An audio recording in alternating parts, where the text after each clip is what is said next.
comentar pues, el impacto que prevemos que va a tener la ampliación de la región AWS en Aragón, que como sabéis pues, ha sido una noticia de muchísimo calado y que despierta mucho interés para todo el tejido empresarial de Aragón.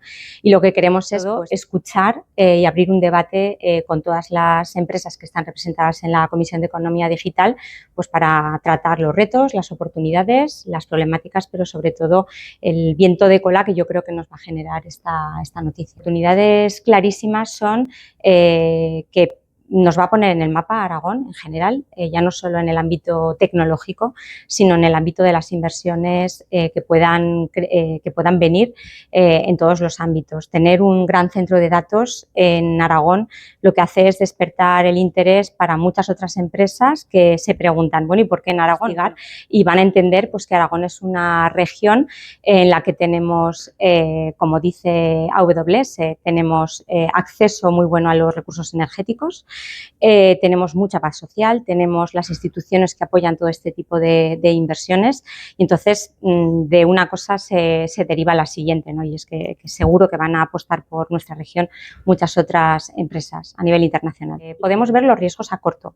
Los riesgos a corto puede ser pues una sobre necesidad de talento, que como sabéis es el debate en mayúsculas que tenemos en los últimos, yo diría ya años, los últimos 2 años. A corto plazo se van a abrir unas necesidades que las va a marcar el propio proyecto que tiene AWS en ciernes y creo que sí que va a ser necesario atraer talento de fuera.